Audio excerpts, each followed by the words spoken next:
ইয়া জাল জালালি ওয়াল ইকরাম 21 বার পাঠ করে একটি খালি গ্লাসের মধ্যে ফু দিলে কি হয় শুনলে অবাক হয়ে যাবেন। আশ্চর্য একটি আমল। এই আমল যারাই করেছেন তারাই ফলাফল লাভ করেছেন। আমলটি কখন কিভাবে করতে হবে আমি বুঝিয়ে বলবো, আর কারা এই আমলটি করতে পারবেন, এই আমলটি করলে আপনার কি হবে, কি ফায়দা হবে আমি বলে দেব। আসুন, কারা কারা এই আমলটি করতে পারেন। প্রথম কথা হলো, যে কোনো নারী পুরুষ যুবক যুবতী সবাই এই আমলটি করতে পারেন। তবে শর্ত হলো, আপনি নাজায়েজ কোনো উদ্দেশ্য নিয়ে এই আমলটি করতে পারেন না। জায়েজ উদ্দেশ্য হতে হবে, আপনার নিয়ত সহি হতে হবে। যদি নিয়ত সহি হয়, উদ্দেশ্য জায়েজ হয়, তাহলে আল্লাহ পাক নিশ্চয় আপনাকে কামিয়াবি দান করবেন। আপনার উদ্দেশ্যের মধ্যে আপনি সফলতা অর্জন করতে পারবেন।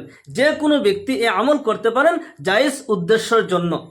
এই আমল যে কোনো সময় করা যায়, দিন কিংবা তো রাতে, যে কোনো সময় এই আমল আপনি করতে পারেন। তবে আপনি ফজরের নামাজের পর জায়নামাজে বসে এই আমলটি আপনি করবেন, তাহলে আল্লাহ পাক নিশ্চয় আপনাকে সফলতা দান করবেন। ফজরের নামাজের পর, নামাজ পড়ার পূর্বে আপনি একটি গ্লাস আপনার সামনে আপনি রেখে দিবেন, কাছে রেখে দিবেন। নামাজের পর জায়নামাজে বসে প্রথমে আপনি 3 বার দুরূদ শরীফ পড়বেন। আল্লাহুম্মা সাল্লি আলা মুহাম্মাদ ওয়া আলা আলি মুহাম্মাদ কামা সাল্লাইতা আলা ইব্রাহিম ওয়া আলা আলি ইব্রাহিম ইন্নাকা হামিদুম মাজিদ। আল্লাহুম্মা বারিক আলা মুহাম্মাদ ওয়া আলা আলি মুহাম্মাদ কামা বারাকতা আলা ইব্রাহিম ওয়া আলা আলি ইব্রাহিম ইন্নাকা হামিদুম মাজিদ। 3 বার দুরূদ শরীফ পড়ার পর আবার 3 বার ইস্তিগফার পড়বেন। আস্তাগফিরুল্লাহাল্লাযী লা ইলাহা ইল্লা হুয়াল হাইয়ুল কাইয়্যুম ওয়া আতুবু ইলাইহি। আস্তাগফিরুল্লাহাল্লাযী লা ইলাহা ইল্লা হুয়াল হাইয়ুল কাইয়্যুম ওয়া আতুবু ইলাইহি। আস্তাগফিরুল্লাহাল্লাযী লা ইলাহা ইল্লা হুয়াল হাইয়ুল কাইয়্যুম ওয়া আতুবু ইলাইহি। 3 বার দুরূদ, 3 বার ইস্তিগফার পড়ার পর আপনি বিসমিল্লাহ একবার পড়বেন, বিসমিল্লাহির রহমানির রহিম। তারপর ইয়া জাল জালালি ওয়াল ইকরাম পড়বেন, খালি গ্লাসের মধ্যে ফু দিবেন। আবার পড়বেন ইয়া জাল জালালি ওয়াল ইকরাম, ইয়া জাল জালালি ওয়াল ইকরাম। আপনি 21 বার ইয়া জাল জালালি ওয়াল ইকরাম পড়বেন আর খালি গ্লাসের মধ্যে আপনি ফু দিবেন। ইয়া জাল জালালি ওয়াল ইকরাম এর অর্থ হলো, হে মহিমান্বিত, হে সম্মানের অধিকারী। আল্লাহ তাআলার একটি অন্যতম গুণবাচক নাম। এই নাম আপনি 21 বার পাঠ করবেন আর খালি গ্লাসের মধ্যে ফু দিবেন। মনে রাখবেন, এই আমল আপনি 41 দিন পর্যন্ত করতে হবে। 41 দিন কন্টিনিউ। যদি আপনি প্রতিদিন ফজরের নামাজের পর করুন, প্রতিদিন ফজরের নামাজের পর জায়নামাজে বসে এই আমলটি করবেন। আর যদি আপনি অন্য কোনো সময় করেন, তাহলে সেই ঠিক সময় আপনি 41 দিন পর্যন্ত এই আমলটি করতে হবে।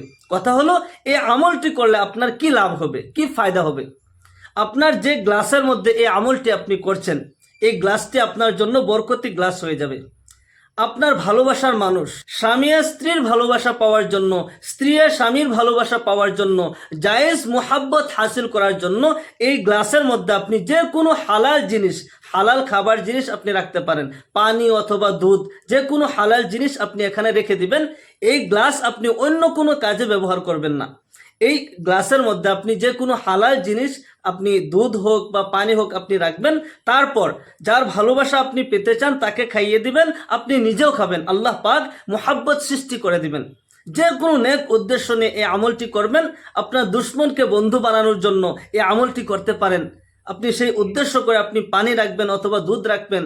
তারপর যার মুহাব্বত হাসিল করতে চান তাকে আপনি খাওয়াবেন, আপনি নিজেও খাবেন। আল্লাহ পাক আপনাকে সফলতা দান করবেন। নেক উদ্দেশ্য নিয়ে জায়েজ মুহাব্বতের জন্য আপনি এই আমলটি করবেন। ইয়া জাল জালালি ওয়াল ইকরাম এই নামের অনেক ফজিলত রয়েছে। আল্লাহ পাক কুরআনুল কারীমে এভাবে ইরশাদ করেন, ওয়ালিল্লাহিল আসমাউল হুসনা ফাদউহু বিহা। আল্লাহ তাআলার অনেক সুন্দর সুন্দর গুণবাচক নাম রয়েছে। যে কোনো নামের উসিলা নিয়ে আল্লাহ তাআলার কাছে দোয়া করা আল্লাহ পাক নিশ্চয় কবুল করবেন। সেজন্য ইয়া জাল জালালি ওয়াল ইকরাম নামের উসিলা নিয়ে আমরা নেক এবং জায়েজ উদ্দেশ্য নিয়ে আল্লাহ তাআলার কাছে মদত চাইবো। আল্লাহ পাক নিশ্চয় আমাদেরকে মদত করবেন, সহায় করবেন। আল্লাহ পাক আমাদের সবাইকে ইহকাল পরকালের সকল কল্যাণ দান করুন। সকলে বলি আল্লাহুম্মা আমিন। ওয়া আখিরু দাওয়ানা আলহামদুলিল্লাহি রাব্বিল আলামিন। আসসালামু আলাইকুম ওয়া রাহমাতুল্লাহি ওয়া বারাকাতুহু।